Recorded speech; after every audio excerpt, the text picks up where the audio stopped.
natubebaza mwebale kutugoberera era mwebale kubaako amanya matimba bwejire owamu owedda era nga bulijjo kaseera kano abagoberera Geto TV live abagoberera byonna buli kimu ekigenda mu maaso sooka okubebaza kuba gye twatandikira naku z'omwezi 29 mu kunoonya akalulu kampeyini y'okunoonya akaluko bwa pulezidenti ffe ng'aba Geto TV abadde batambula ne pulezidenti Robert Kyagulanyi tubaza mwebale kubaako olunaku olwaleero twagala okubatuugira ekifaananyi embeera nga bweri mu ggwanga olunaku olw'okulonda kimulina okumanya akakiiko k'ebyokulonda kateekawo ennaku zino era n'essaawa ezironderwako ng'abantu balina okutandika okulonda ku ssaawa emu yennyini ey'okumakya kigenza okubeera ssaawa 12 olunaku olwaleero ebifo oba ebitundu ebimu ku bye tukyatambuddemukko ng'abantu ssaawa 12 babadde bamaze okutuuka awalonderwa era nga beesonga kusuula kalulu ka kulonda mu kulembeze buli omu gw'ayagala naye kaseera kano w'owulirira bino ziweze essaawa 3 kaseera kano n'eddakiika 5 eziyiseeko ebitundu ebisinga obungi awamu ebifo abantu we bagenda okulondera ebikozesebwa ebimu tebinnatuukawo obuuma obwateekebwawo okubeera nga buyamba kubalondesa nabwo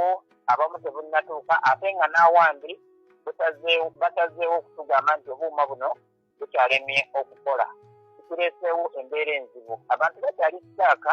nga n'abamu wadde tebannategeka nawalonderwa bomaida n'okusimba layini era nga bali mu layini mu bisonga bye tutambuddemukko mu ggombolola y'e Kawempe wano Geto TV yakatuuka waliwo nammere polling station wano ng'esangibwa mu ggombolola y'e Kawempe okulonda tekunnatandika mu kitundu eky'omu Lusanja era mu ggombolola y'emu y'e Kawempe nawo okulonda tekunnatandika mu bitundu nga ebya Kiganda zone mu Kawempe nawo okulonda tekunnatandika naye ng'abantu beebuuza lwaki era kiviiridde ku ki okulaba nga Electoral Commission egera eyinza okutuuka ku mbeera efaanana bwetyo ate nga baba abamu ku bannamawulire bannaffe be tubadde tuwuliziganya nabo mu bitundu eby'enjawulo nga mu bitundu eby'Eruweero batunnyonnyodde nti abantu bakedde ku polling station ssaawa 12 naye nga butuukidde ssaawa n'ekitundu era nga nayo polling station eziwerako okulonda tekunnatandika kikyaleeseewo ebibuuzo bingi eri emitima gy'abantu nga beebuuza ddala okulonda kuno kugenda kubeera kw'amazima na bwenkanya okusinziira akakiiko k'ebyokulonda kateekateeka era nga n'abamu bagamba nti kino bayinza okuba nga bakikozesa kigendereze abantu batandike okubalondesa ekitezi ate ng'essaawa ezesalira akakiiko k'ebyokulonda ezassaawo bwe balina okumekereza okulonda bwe zinaatuuka babe nga babagalira ebweru abo abana batebasobodde kulonda basobole oba baleme okufuna omukisa gw'okutuuka kye babadde baagala so mu mbeera bwetyo embeera ekyali ezibu ddala naye nga wowulirira bino obwanga tugenda kuboolekeza Emagere akwatidde NUP bendera Kyagulanyi Ssentamu gyagenda okulondera mu polling station gye bayita Freedom Square Emagere era nga kati kaseera kano gyetwolekera okumanya biki ebifaayo ebisingako ebyo byonna tugenda kubatuukiraho olunaku lulamba lwonna ng'okubaga batugenda okutambula naye gwe awuliriza era agoberera kyenjagala okugamba nti okusoomozebwa kutusinza okusanga kati nga ffe ate ababaweereza amawulire yembeera y'omutimbagano ogutali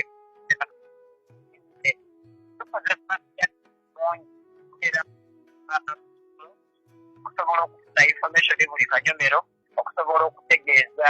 bannansi bonna buli awangaalira gyali kiki ekigenda mu maaso so n'olw'ensonga eyo nga bwetera okubagamba nti abaganda balina olugero olugamba nti atamanyi tooye magombe yama omufu olubugo naffe wano ku Geto TV tubagamba nti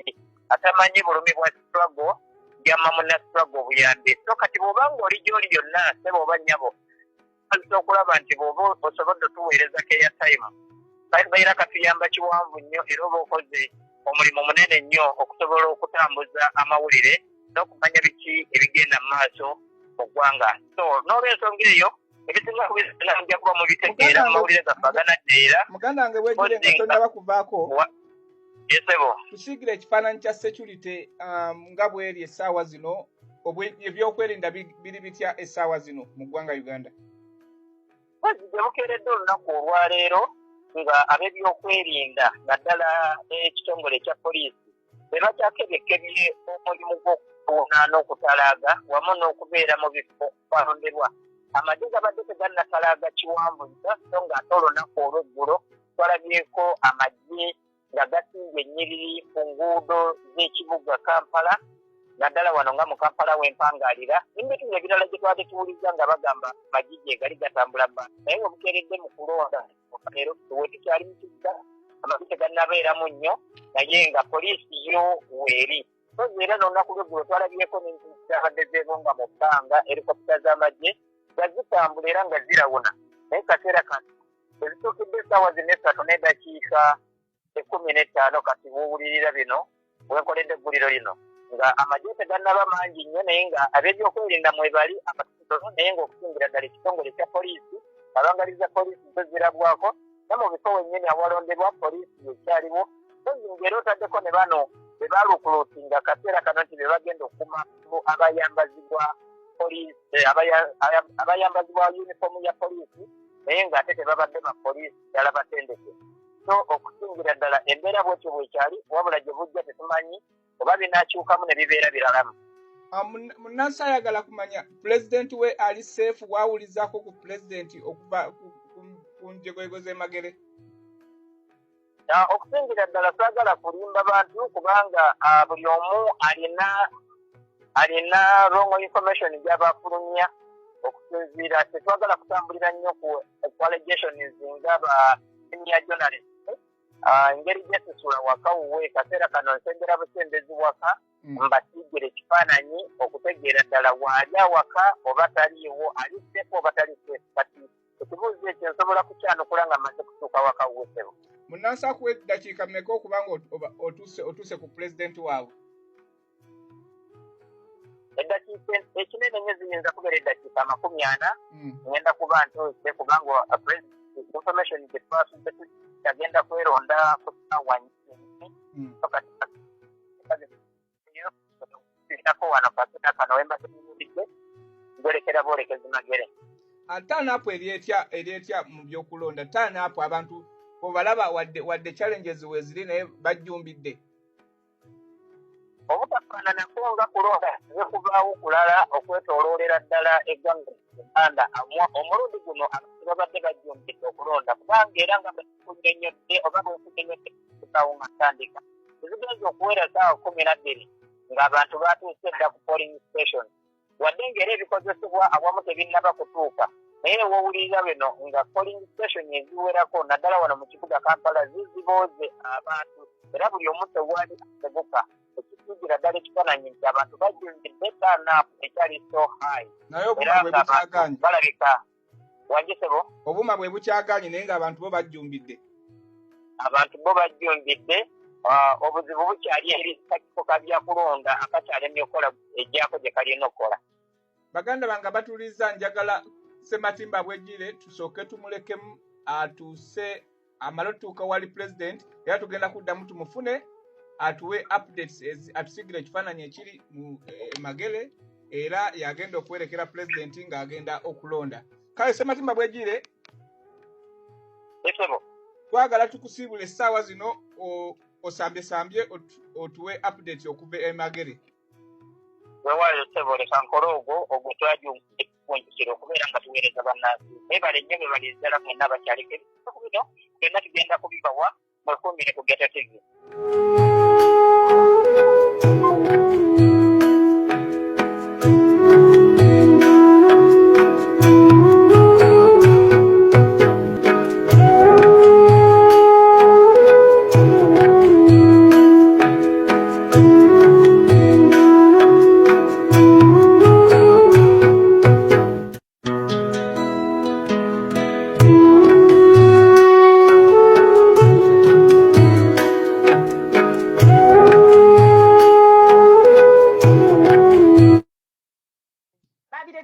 Bagenda confusing abantu.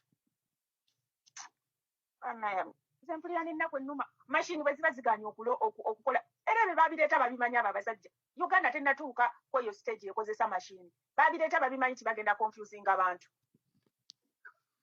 Banti kutandika okukola wali tekyakulya okulonda kuli qualification ewatana okutandika kulonda electoral commission yalina ekisumuluzo kyabwo omuntu oli bwebaddewogerako alina okuteekamu ekintu ekyokukulawo bwodda kutandika kukola eyo omuntu oli electoral commission ebategeraba kuuta kuwa abantu bemutandika okukolesa mu ggwanga lyonna esebo kyokati okulonda kulira eyinzeebu eze mu ssaawa ssatu bale kunaba kutandika bannange kyokati kangende tulabe qualification endala bugenda okutuuka esebo kutegeeza n'ebintu ebirala amina feyas Banti kutandika okukola wali tekyakulya okulonda kuli qualification ewatana okutandika kulonda electoral commission yalina ekisumuluzo kyabwo omuntu oli bwebaddewogerako alina okuteekamu ekintu ekyokukulawo bwodda kutandike kukole eyo omuntu oli electoral commission ebategeraba kuuta kuwa abantu bemutandika okukolesa mu ggwanga lyonna esebo kyokati okulonda kulira eyinzeebu eze mu ssaawa ssatu bale kunaba kutandika bannange kyokati kangende tulabe qualification ekiteekamu ekintu avaawo oyo ewannatuka